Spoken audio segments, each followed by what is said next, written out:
gue punya kecacatan dalam berbahasa, baik berbahasa Indonesia maupun dan juga berbahasa Inggris. Ketika gue menyampaikan sesuatu, pesan yang disampaikan itu tidak dapat ditangkap dengan jelas. Makanya kata orang-orang, orang yang baca buku itu biasanya penyusunan bahasanya lebih bagus dan lebih tersusun, lebih rapi gitu. Nggak, pesan yang disampaikan dan yang pentingnya itu pesan yang disampaikan lebih jelas. Orang makanya poin itu dapat ditangkap lebih gampang dibandingkan orang yang jarang membaca buku kayak gue. Jadi gue memulai sekarang untuk baca buku, tapi dalam tulisan berbahasa Inggris. Apa gue memulai aja apapun.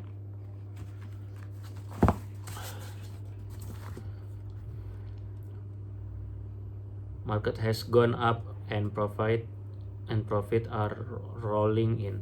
That's the time to think of taking money out of your speculative funds. Never mingle your speculative and investment operation in the same account, nor in any part of your thinking. Result to be expected by the defensive investor. We have already defined the defensive investor as one interested safely in safety plus freedom from border. In general, what course should he follow and what return can he expect under average normal condition? If such condition really exists, to answer this question, we shall consider first what we worked on the subject 7 years ago. Next, what significant change have occurred since then in the underlying factor governing the investor expectable return. And finally, what he should do and what he should expect under present day early 1972 condition. First, what we said 6 years ago, we recommended that the investor will divide his holding between his high-grade bond and leading common stocks, that the proportion held in bond be never less than 25% or more than 75%, with the converse being necessarily true for the common stock component, that his simplest choice would be to maintaining a 50-50 proportion between the two, with adjustment to restore the quality when market development had disturbed it by much as, say, 5%. As an alternative policy, he might choose to reduce his common stock component to 25% if he felt the market was dangerously high, and conversely to advance it toward the maximum of 75% if he felt that a decline in stock price was making them increasingly attractive.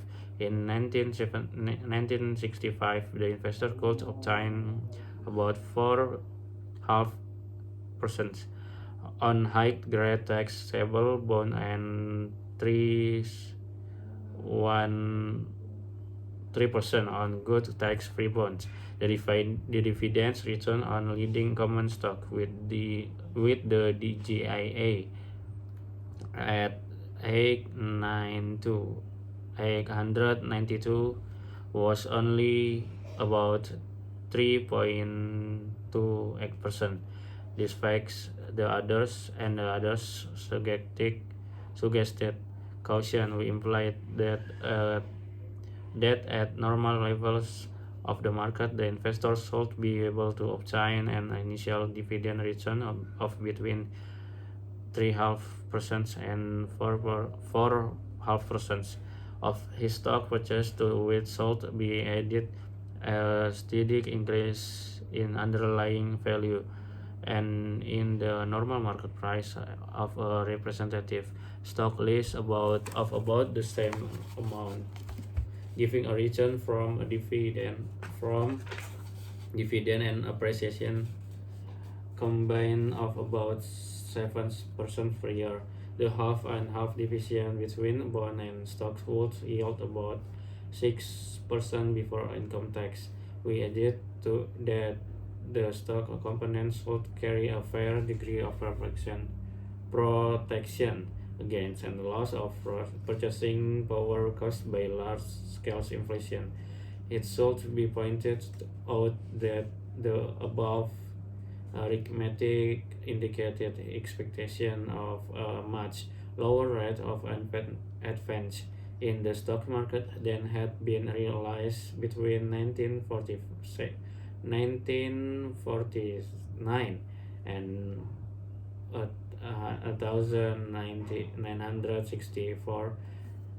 That rate had ever averaged a good deal bit better than 10% for list stock as a whole, and it was quite generally regarded as a sort of guarantee that similarly satisfactory result could be counted on in the future.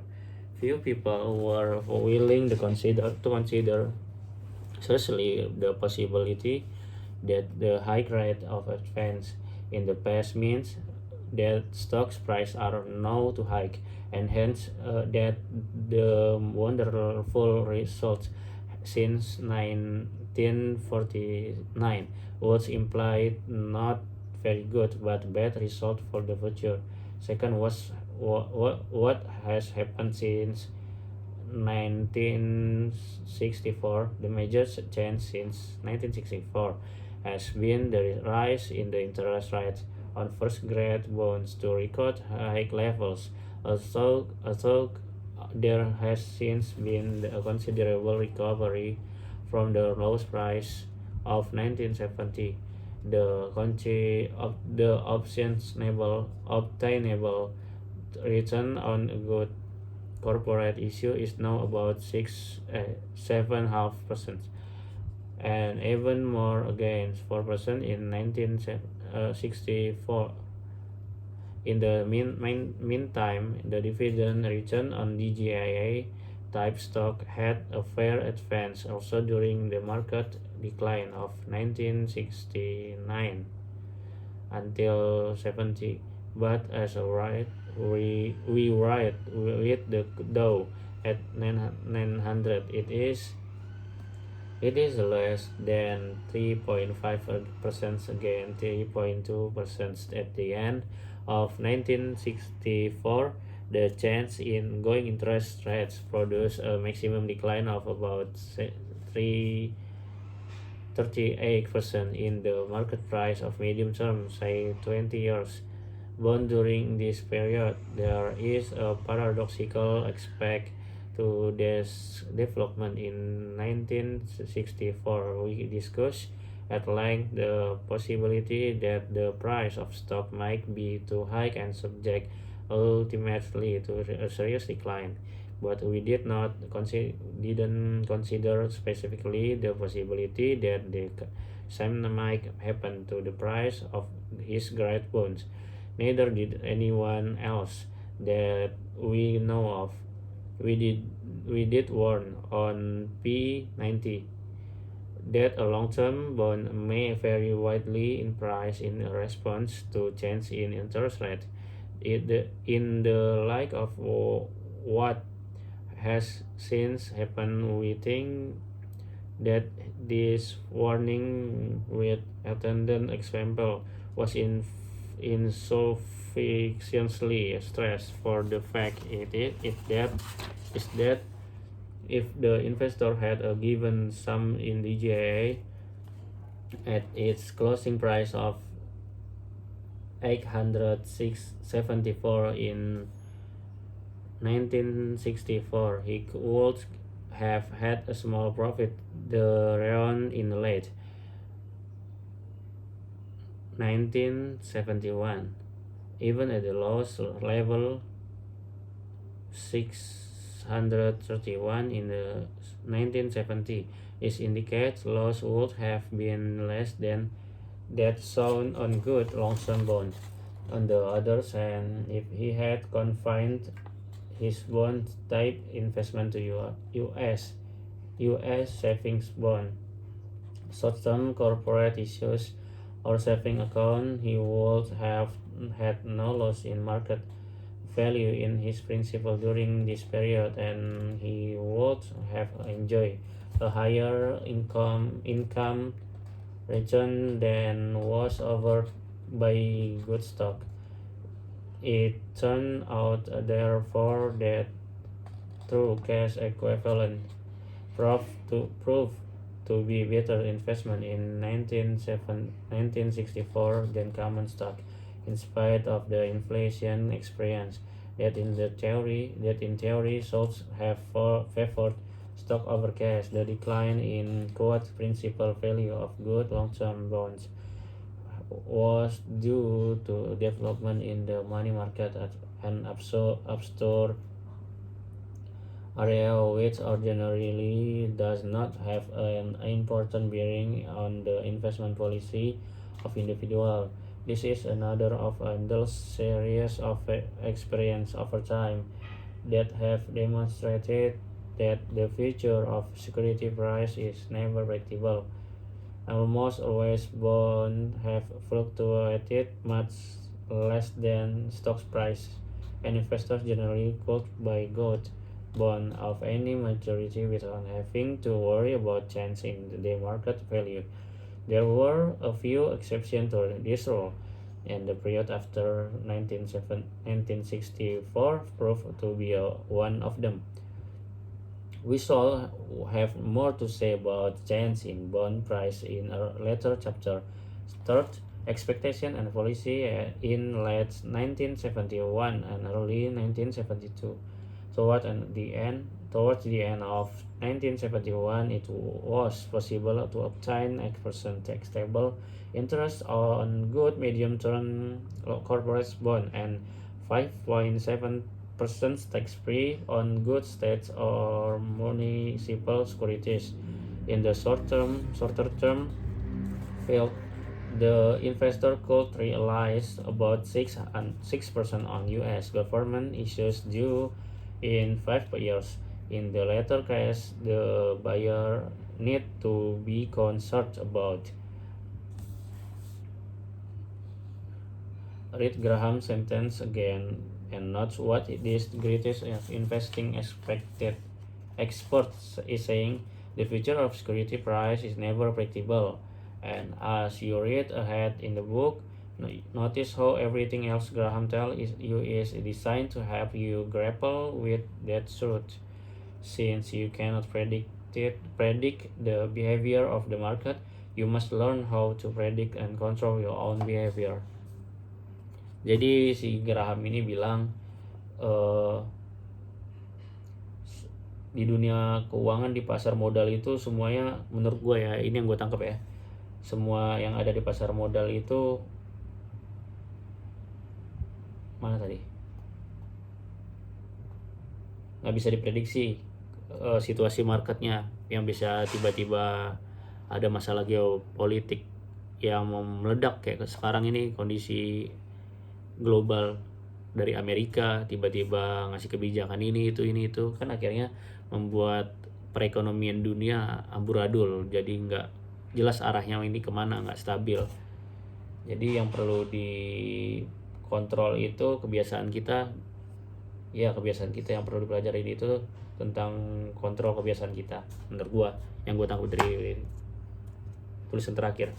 A possible loss in market value since he is sure of full prepayment, including the 6% interest return at the end of comparatively short holding period. The DGAA at its recurrent price level of 900 in 1971 yield only 3.5%. Let us assume that now, as in the past, the basic policy decision to be made is how to divide the fund between high-grade bonds or other so-called cash equivalent and leading DGA's type stock. What course should the investor follow under present condition? If we have no strong reason to predict either a significant upward or a significant downward movement for some time in the future, first, let us point out that if there is no serious adverse change, the defensive investor should be able to count on the current 3.5% dividend return on his stock and also on an average annual appreciation of about 4%. If we shall explain later, this appreciation is based essentially on the reinvestment by the various companies of a corresponding amount annually out of undistributed profit. On before tax basis, the combined return of his stocks was the average says 7.5%, somewhat less than his interest on high grade bond. On an after-tax basis, the average return on stock would work out at Sam's 5.3%. This would be about this would be about the same as is now obtainable on good tax-free medium-term bond. Those expectations are much less favorable for stock against bond than they were in our 1964 analysis. The conclusion follows inevitably. sorry kacau. From the basic fact that bonds yield have gone up much more than stock yield since 1964 must be never lost sight. How well did Graham forecast pan out? At first blush, it seems very well. From the beginning of 1972 through the end of 1981, stock earned an annual average return of 6.5%. Graham didn't specify the time period for his forecast, but it's plausible to assume that he was thinking of a 10 years time horizon. However, inflation rate at 8.6% annually over this period, eating up the entire gain that stocks produce. In this section of his chapter, Graham is summarizing what is known as the Gordon equation, which essentially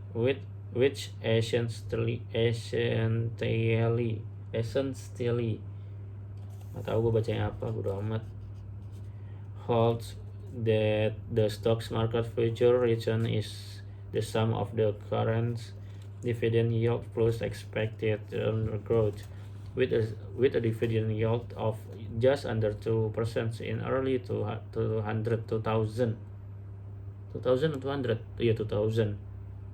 2003, and long-term earnings growth of around 2% plus inflation a bit over 2%. A future average annual return of roughly 6% is plausible.